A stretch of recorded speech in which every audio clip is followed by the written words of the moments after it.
একটা ভিডিও যতটা সুন্দর করে এডিটিং করেন না কেন, কিন্তু একটা থাম্বনেল যদি ভালো না হয়, থাম্বনেলটা যদি প্রফেশনাল না দেখায়, তাহলে ভিডিওটা আপনার দর্শক দেখবে না।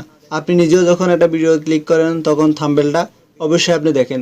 তো আপনার থাম্বনেলটা কীভাবে আপনি প্রফেশনালভাবে তৈরি করবেন বা সুন্দর করে তৈরি করবেন, সেই বিষয়টা দেখাবো আজকের ভিডিওতে। তো হ্যালো দর্শক, আফন টিপস অফিসিয়ালের পক্ষ থেকে আমি আফন আছি আপনাদের সাথে। আমি আজকে আপনাদেরকে শেখাবো কীভাবে একটা প্রফেশনাল থাম্বনেল তৈরি করবেন মোবাইল দিয়ে। তো চলুন ভিডিওটা শুরু করা যাক। আর আপনি যদি আমার চ্যানেলে নতুন হয়ে থাকেন, অবশ্যই চ্যানেলটি সাবস্ক্রাইব করবেন এবং পাশে থাকা বেল আইকনটি বাজিয়ে দিবেন। আর ভিডিওটা যদি ভালো লাগে অবশ্যই একটা লাইক দিবেন এবং আপনার বন্ধুদের মধ্যে শেয়ার করে দিবেন, যাতে তারাও ভিডিওটা দেখে উপকৃত হতে পারে। তো চলুন ভিডিওটা শুরু করি।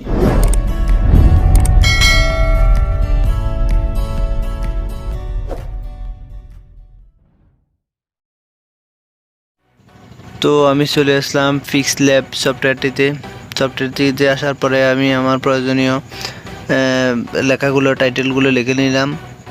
প্রফেশনাল ইউটিউব থাম্বনেল দেখতে পাচ্ছেন, আমি এই ইউটিউব প্রফেশনালটা লিখে নিলাম। এটাকে আমি স্ট্রোক কালার দিয়ে দিব, আমার মতো করে কালার সেট করে নিব। দেখতে পাচ্ছেন আপনারাও আপনাদের মতো কালার সেট করে নেবেন। আর পিক্সেল ল্যাব সফটওয়্যারটা যদি আপনার কাছে না থাকে, আমি ভিডিও ডেসক্রিপশনে সফটওয়্যারটার লিঙ্ক দিয়ে দিয়েছি, সেখান থেকে ডাউনলোড করে নেবেন।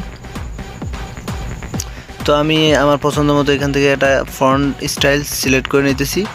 তো আমার কাছে এটাই ভালো লাগতেছে, আমি এটা সিলেক্ট করে দিলাম এবং একটা ইফেক্ট ব্যবহার করব। সেই ইফেক্টটা আপনারা কোথায় পাবেন, আমার ভিডিও ডেসক্রিপশন আমি সেই ইফেক্টগুলো দিয়ে দিব, সেগুলো আপনারা চাইলে সেখান থেকে ডাউনলোড করে নিতে পারেন। তো আমার এখানে একটা শেপ দিছিলাম, আমি সেই শেপটা এখানে একটা শেপ দিয়ে দিয়েছি। সেই শেপটা আমি কালার চেঞ্জ করে দেব। দেখতে পাচ্ছেন থাম্বনেল যে লেখাটা আছে, সেই লেখাটার কালারটা আমি একটু চেঞ্জ করে দেব। প্রয়োজন অনুযায়ী আপনারা আপনাদের থাম্বনেলের সাথে যেটা সুন্দর ম্যাচ হয় সেভাবে আপনারা সেট করে দিবেন।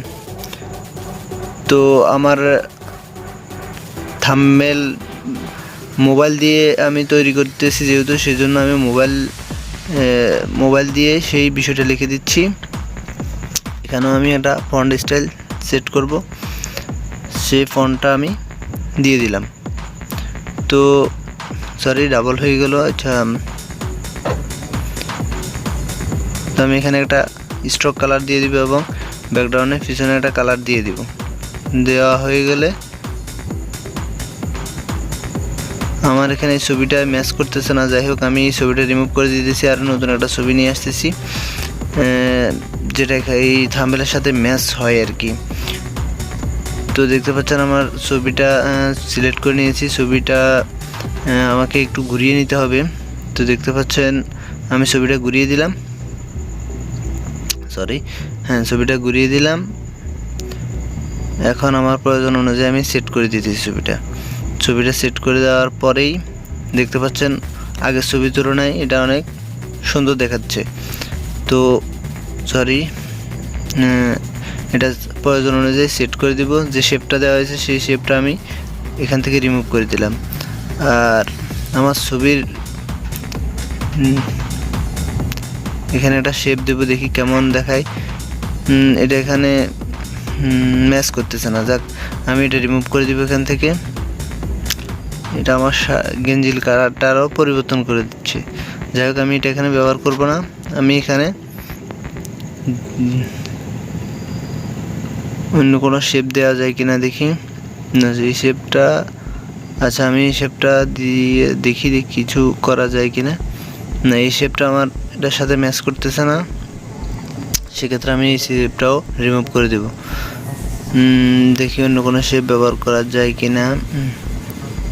এটা দিলে কেমন দেখায় দেখতে পাচ্ছেন দর্শক, এটা আমার থাম্বনেলের সাথে এটাও ম্যাচ করতেছে না।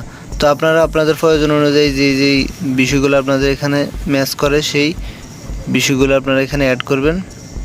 তো এখন আমার কাজ হলো মোবাইলের স্ক্রিনটা 3D আকারে আমার পেজের সামনে সেট করব। তো সেই জন্য আমি 3D করে নিলাম এবং স্ট্রোক কালার দিয়ে দিলাম, আর একটু স্ক্রল করে ছোটো বড়ো করে নিলাম। সেট হয়ে গেল, সেট করে দিলাম। আচ্ছা, এখন ঠিক আছে। আর একটু বাঁকা করে দিলাম। দেওয়ার পরে আমি আমার নির্দিষ্ট পরিমাণে একটা জায়গায় সেট করে দিলাম। তারপর আমাকে চলে আসতে হবে, একটা লাইটিংয়ের দরকার হয়। মোবাইল স্ক্রিন থেকে যেন বোঝা যায় যে এটা আমি লাইট ব্যবহার করছি বা আমার মোবাইল থেকে এটা লাইট আমার মুখের দিকে যাচ্ছে। সেজন্য আমি সাদা কালার করে নিলাম, করে নিয়ে এটা জায়গা মতো সেট করে দিলাম। সেট হয়ে গেল। তারপর আমাকে চলে আসতে হবে আর একটা ইফেক্ট। আমি আমার মাথার পিছনে যে কালারটা আছে সেই কালারটা একটু গাঢ় দেখাচ্ছে। যাই হোক, আমি এটাকে একটু পরিবর্তন করে দিব যাতে আমার চেহারাটা সম্পূর্ণ দেখা যায়। দেখতে পাচ্ছেন আমি এখান থেকে একটু কালার চেঞ্জ করে নিব, যেহেতু